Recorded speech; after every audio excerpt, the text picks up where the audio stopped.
Hoje vamos falar de HTMX11, um dos fundos imobiliários mais antigos da indústria e que possui uma estratégia voltada ao segmento hoteleiro, na aquisição de compras de quartos de hotéis dentro da capital paulista. Muitos aqui de vocês, vocês pediram para trazer esse fundo em comentários dos raios FIIs anteriores, uma vez que o dividend yield do fundo está bastante elevado e também pela atual emissão de cotas, né, dessa sexta emissão de cotas, que o fundo está passando. Então vamos entender que se esses dividendos eles são sustentáveis no médio e longo prazo e trazer também informações adicionais sobre essa oferta aí para que vocês possam tomar uma melhor decisão de investimento.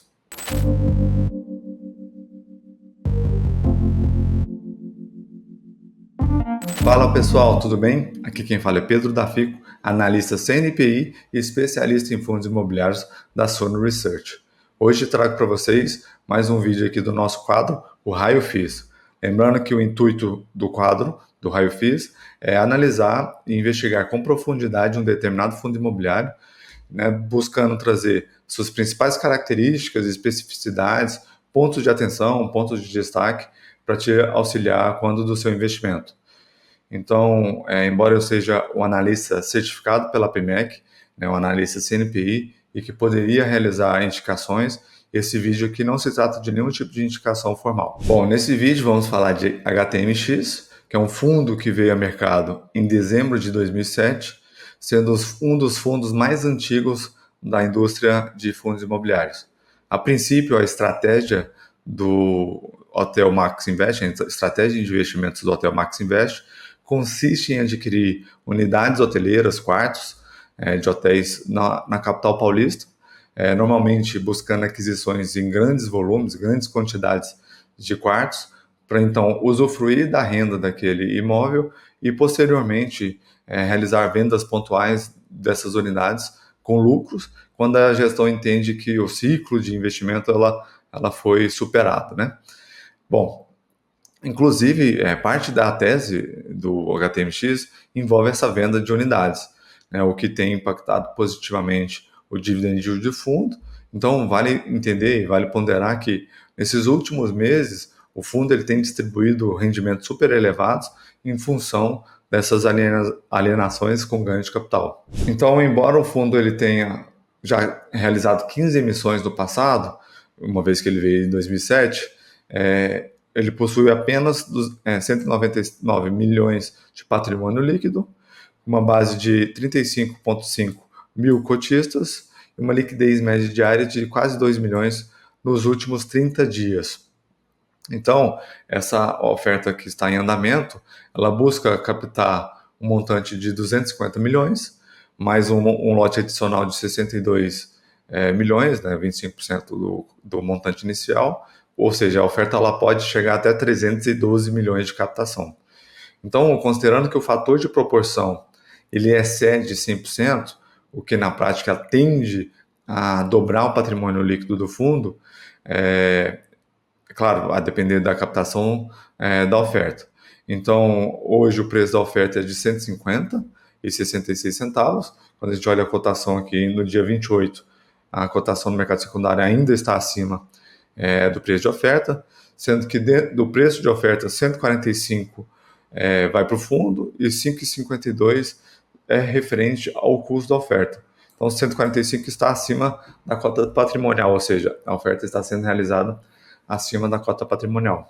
Só que na minha visão, esses custos de R$ 5,50, por mais que no relativo seja R$ 3,80, eu ainda acredito que seja um custo bastante elevado, uma vez que você, já sendo cotista do fundo, você não teria necessidade de pagar um custo de uma comissão ali, né, para o distribuidor, uma vez que você já faz parte ali da base de cotistas. Lembrando que também, informações adicionais da oferta, eu sugiro que vocês entrem lá no site do Suno Emissões, na plataforma Suno Emissões, para conferir datas, né, o prospecto, o link do prospecto, enfim, outras informações que são relevantes no que diz respeito à oferta. Então, aproveitando o ensejo, eu vou trazer algumas informações do prospecto definitivo da oferta para que vocês possam entender que o direcionamento dos recursos que serão captados. Na prática, essa 16ª emissão ela busca adquirir 589 quartos que estão distribuídos em 4 hotéis, mais ou menos ali localizados na zona sul de São Paulo, né, próximo na região de Morumbi. Essa oferta ela segue a estratégia de comprar unidades, grandes quantidades de unidades em um pacote, aproveitando também o desconto, né, um viés oportunístico, né, um desconto significativo em relação ao laudo de avaliação destes imóveis. Então, tende a apresentar um retorno aí favorável para o fundo no médio e longo prazo. Então, trazendo aqui os principais hotéis que o fundo busca adquirir, os 4 hotéis. O primeiro deles é o Novotel Morumbi. Ele possui 189 unidades e o fundo busca adquirir todas as 189 unidades. A taxa de ocupação média é de 75% em 2024, 75% em 2024. E a receita por quarto disponível, médio, em 2024 também foi de R$515. E a nota no Booking foi de 8,9.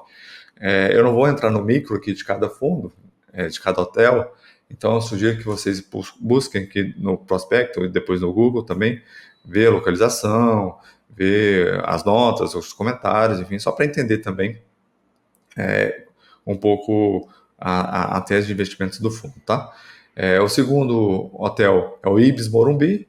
Das 378 unidades disponíveis no empreendimento, o fundo busca adquirir 230 unidades. A taxa de ocupação média em 2024 foi de quase 60%. A nota do Booking 7,8 e uma receita média por quarto disponível foi de quase R$300 em 2024. O terceiro hotel é o Ibis Budget Morumbi, com uma taxa de ocupação de 58% em 2024. Das 375 unidades que o hotel tem disponível, o fundo busca adquirir apenas 30 unidades. A receita média disponível por quarto foi de 233, quase 234, e a nota do Booking é de 7,2. E por fim, o último e quarto hotel que o fundo busca adquirir, ele busca adquirir 140 unidades no Ibis Ibirapuera, sendo que ele possui 364 unidades, apresentou uma taxa de ocupação média em 2024 de 63,8%, uma receita média por quarto disponível de R$247, e a nota no Booking de 7,9. Então, agora entrando nos pontos de destaque do fundo, o primeiro ponto de destaque diz respeito ao retorno total do fundo. Vamos olhar aqui. O retorno total do fundo ele foi bastante expressivo, uma vez que ele tem um histórico bastante relevante desde 2017, desde 2007, e superou com folga aí os principais benchmarks do mercado, seja o IMAB, seja o IPCA mais 6, seja 100% CDI, que o povo tem mania de ficar comparando o fundo imobiliário com CDI. Mas a gente coloca aqui porque é uma demanda dos investidores, tá? Então, esses dados aqui foram retirados do Economático e foram elaborados por nós. Já o segundo ponto de destaque diz respeito ao histórico da gestão. Dos 985 quartos que já foram adquiridos, a gestão já vendeu 528, sendo que em 2023, dessas unidades hoteleiras que foram vendidas, o ganho de capital foi na ordem de quase 73%. Então, reforça aí o histórico da gestão, a expertise setorial da equipe do Hotel Max Invest e que refletiu no retorno total que a gente apresentou aqui no primeiro ponto de destaque, tá? Lembrando que o histórico da gestão também diz respeito à estratégia, que é muito bem definida, né? Uma vez que o fundo adquire grandes quantidades de unidades hoteleiras, faz aí o uso padrão, né, para renda e depois realiza vendas pontuais extraindo ganho de capital em ciclos de desinvestimentos. Bom, como terceiro ponto de destaque, diz respeito ao portfólio. Hoje ele possui 21 hotéis, 457 quartos, né, 457 unidades hoteleiras, e que estão bem distribuídas tanto em questão de segmento, ali na faixa de orçamentária, né, dos clientes, né, Por exemplo, tem a Economy, tem a Mid-Scale e a Upper Mid-Scale. Também é bem distribuída em regiões ali da capital paulista, na Berrini, Chucrizaidan, Itaim Bibi, Jardins, Congonhas, enfim. Tem várias regiões ali que o fundo se apresenta e também tem um leque de opcionalidades dentro das bandeiras e administradoras dos hotéis. Né? Tem a Accor, Stan Plaza, Intercity, e por outro lado aqui tem o Ibis, Grand Stan Plaza, enfim, tem bastante opções para os clientes de São Paulo, tá? E aqui a gente consegue ver onde que estão localizadas as principais posições aí do fundo na região de São Paulo. Bom, no que diz respeito ao quarto ponto de destaque, referente à taxa de administração do fundo. Ela possui hoje uma taxa de consolidada de 1%, sendo que é 0,5% referente à taxa de administração, 0,2% referente à taxa de consultoria e 0,3% referente à taxa de gerenciamento dos ativos. Lembrando que também tem uma taxa de performance de 20% sobre o lucro das vendas nos imóveis. Então, quando a gente olha a demonstração financeira do fundo, nos últimos 12 meses, a gente consegue verificar que as despesas representaram 9,3% das receitas oferidas nos últimos 12 meses, o que para nós é um ótimo nível, né? Uma vez que está dentro do que a gente julga adequado, que é entre 8% e 12%. No entanto, aqui vale lembrar que as receitas elas foram majoradas nesse período, quase 50%, 50,3%, por vendas de quartos, né, com ganho de capital. Então fez com que essa relação ela fosse reduzida, né, que deixou o fundo nesses últimos 12 meses com um custo operacional, uma eficiência operacional bastante competitiva. E dentro desse quesito, né, renda e ganho de capital, a gente pode trazer o quinto ponto de destaque do fundo. Né? Essa composição entre essas duas vertentes, renda recorrente e ganho de capital, é um dos diferenciais do Hotel Max Invest, um dos diferenciais dessa estratégia de investimentos do fundo. Bom, no que diz respeito ao sexto ponto de destaque, a gente pode trazer esse gráfico aqui do meio, que é o potencial de apreciação da cota patrimonial após a efetivação das compras que estão no pipeline. A gestão ela estima em dois cenários, um potencial de valorização algo entre 20% e 30% em relação ao custo da oferta, ou seja, de R$ 150, né, podendo passar de 133, que é agora, para algo próximo a 180 e R$ 200, o que reforça aí a aquisição oportunística e o desconto frente ao laudo dos imóveis, tá? E por fim, o último ponto de destaque, vale lembrar que o histórico do fundo ele não apresentou alavancagem, embora vale entender como que vai ser essa aquisição, uma vez que ela é bem grande, bem voltosa, uma quantidade enorme de quartos que vão ser adquiridos. Então, vale entender se a gestão vai utilizar um Seller's Finance com potencial pagamento futuro, né, fazer uma outra missão no momento, ou então com vendas de quartos para poder viabilizar esse pagamento, ou mesmo via alavancagem com CRI para viabilizar a aquisição total. Mas como são unidades hoteleiras, né, são frações dentro de um hotel, pode ser que a gestão não queira acessar uma alavancagem e então faça aquisições em uma menor quantidade se a oferta não captar tudo como eles buscam captar. Então, entrando nos pontos de atenção, o primeiro ponto de atenção diz respeito ao ganho de capital que vem sendo transitado no fluxo de caixa do fundo. Então, vale destacar veementemente que o dividend yield atual do fundo, né, as distribuições do fundo, ela vem sendo impactadas positivamente por ganho de capital com lucro das vendas.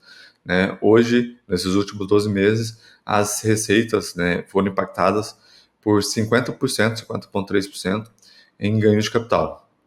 Lembrando que investidores, na prática, eles tendem a perpetuar as condições atuais de mercado como se fosse um relógio suíço, né? uma coisa super previsível, sendo quando o mercado está bastante eufórico em momentos de bonança, ficam perpetuando esse otimismo e, por outro lado, né, em contrapartida, em momentos de vacas magras, eles também perpetuam esse pessimismo e a disforia em modo geral. E isso também aconteceu com o próprio HTMX.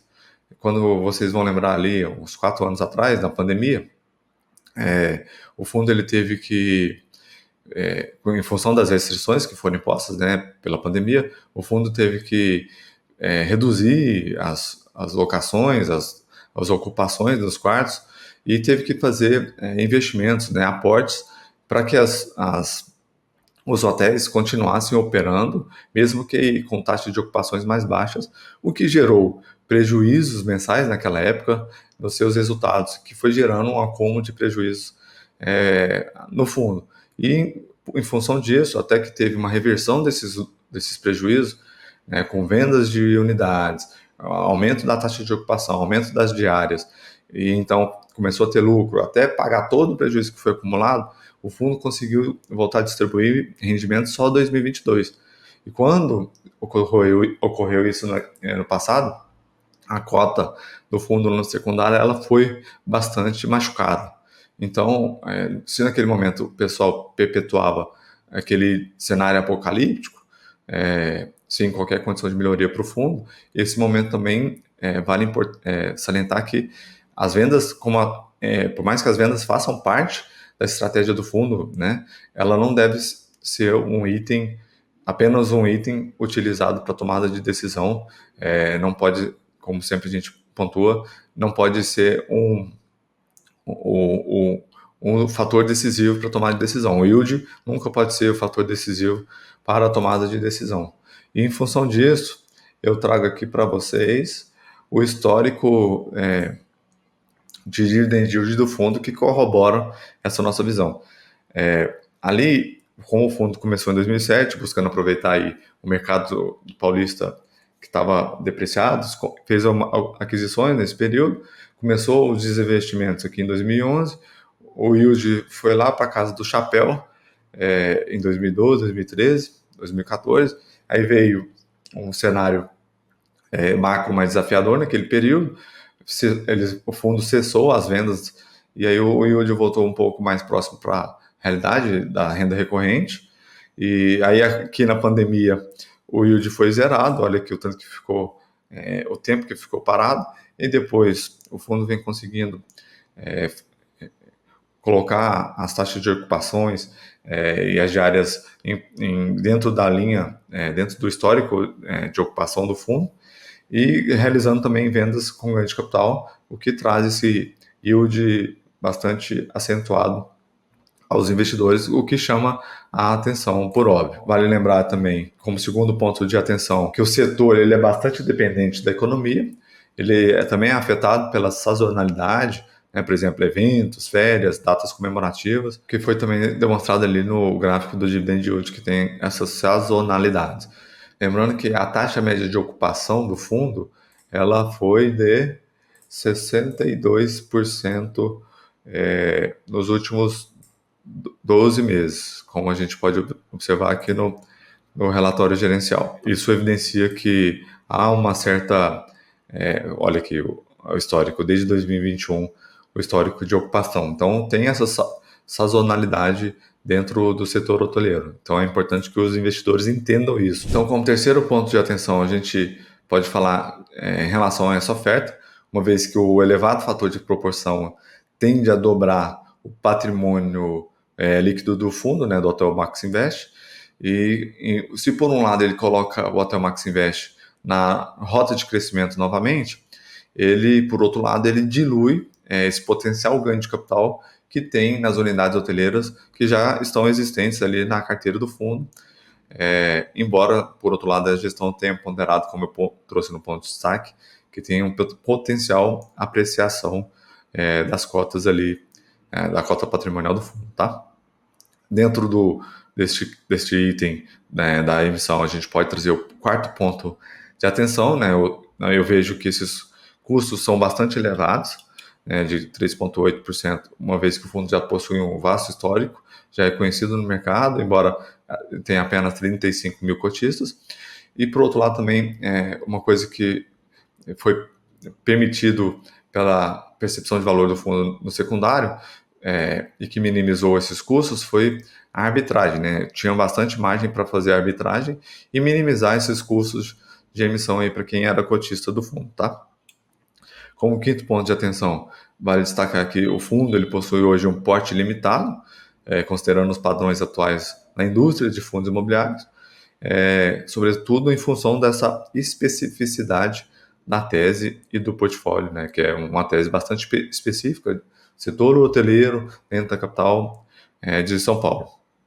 Só que o fundo ele firmou essa parceria com o BTG Pactual e hoje o BTG Pactual como um todo, né, ele é a plataforma de maior investimento de hotéis, plataforma privada de maior investimento de hotéis no país. Então, essa parceria ela tende a conferir maior musculatura e robustez ao fundo ao longo do tempo, embora eu entenda que seja algo mais gradual, sobretudo em função da estratégia do fundo ser bastante concentrada na capital paulista, tá? Dentro do sexto ponto de atenção, vale destacar que o relatório gerencial ele não evidencia quais foram as unidades que foram vendidas, né, e o ganho de capital em cada transação, mas eu acredito que isso faça parte também de uma transação, de uma estratégia mais macro da gestão em proteger os interesses em futuras negociações aí também para não danificar o potencial ganho de capital em outras transações. E por fim, o sétimo ponto de atenção diz respeito ao histórico de percepção de valor do fundo no secundário. Historicamente, o fundo negociou com um ágio médio de 16% em relação ao seu VP por cota, né, sua cota patrimonial. Então, trazendo aqui os highlights, como a gente tem apresentado para vocês, eu entendo que o HTMX ele possa fazer sentido em uma carteira numericamente maior e amplamente diversificada, uma vez que ele possui uma estratégia bem específica, ainda que apresente um portfólio, um porte pequeno frente aos parâmetros atuais do mercado de fundos imobiliários. E como segundo highlight, né, dentro desse quesito aqui de entender que possa fazer sentido numa carteira numericamente maior, o investidor ele tem que estar ciente dos principais riscos da tese, né?